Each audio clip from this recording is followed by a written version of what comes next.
Өлгөндө баарыбыз жетип келебиз. Кээде бир туугандар менен ата-энени, кошунаны тирүүсүндө бир кабар алганды үйрөнөлү туугандар. Бул жашоо кыска, убактылуу. Бул убактылуу жашада Мухаммадур Расулуллах, Мухаммад Аллахтын элчиси, валлазина ма'аху ашиддау алал куффар. Мухаммад менен бирге жүргөндөр капырларга катаал, капырларды жек көрөт.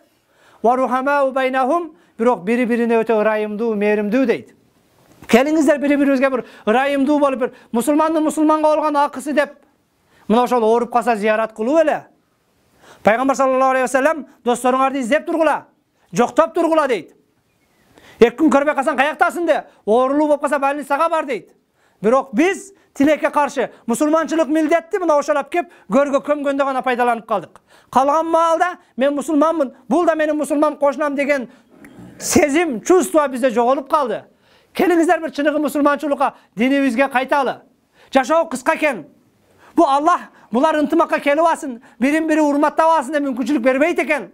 Эгер ажал келсе, жана аятта айттым, бир секунд кечиктирбейт экен дагы, эртелетпейт экен дагы. Урматтуу мусулман бир туугандар, келиңиздер мына ушундай бир кыска дүйнөдө бири-бирибизди урматтаганды үйрөнөлү. Бири-бирибизди сыйлаганды үйрөнөлү. Бири-бирибиздин урматыбызды бир жайына койгонду үйрөнөлү.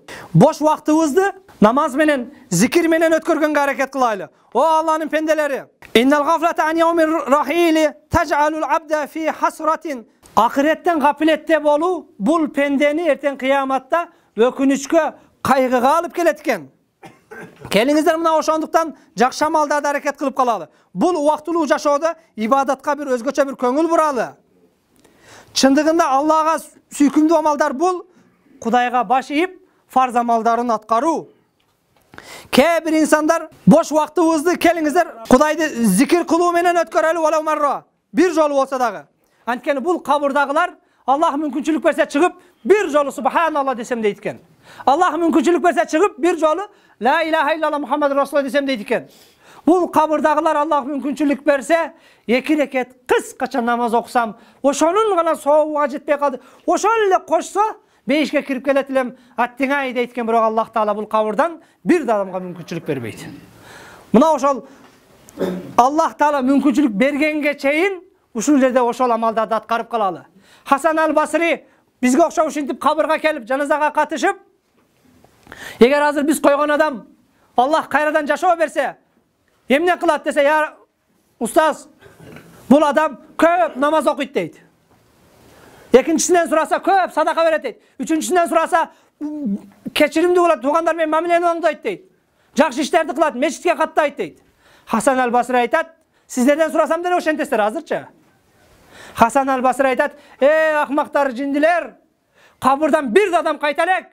Сен ойгон, сөзсүз намаз окушуң үчүн, садака беришиң үчүн, бирөөдү кечиришиң үчүн, кошунаң менен мамилени оңдош үчүн Кудай бир кабырга тыгып, кайра чыгарыш керекпи дейт. Кабырдан канча адамды портерге жүктөп келдик, бирок кайтканда пустой кетип атабыз. Бүгүн да пустой кайтабыз. Тияктан өтө көп алып келдик Татардан, бирок кабырдан өтө алып кете элекпиз. Кыяматка чейин алып кетпейбиз. Демек ушул жерге келип кала турган күнгө урматтуу жамаат, айта берип дамылалар баш болуп, мунар дамыла, сабыр дамыла, өтө бир көп эле эскертүүлөрдү бердик.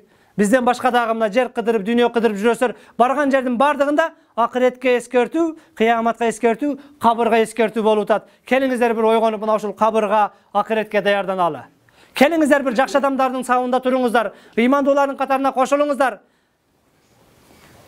Ажал келип монтип дүйнө менен кош айтышсаңыз, артыңыздан бир коркпой турган дуа кыла турган бололу. Пайгамбар саллаллаху алейхи ва саллям мусулман менен мусулман эместин айырмасы ал-фарқу байнал муслим вал кафир ас-сала, намаз дейт. Эгер бирөөдүн мешитке каттаганын, намазга барганын, кыблага жүздөнгөнүн көрсөңөр, мусулман экендигине күбөлүк бергиле дейт. Мусулман менен мусулман эместин айырмасы бул намаз экен. Келиңиздер мына ошол намазга, мешитке бекем бололу.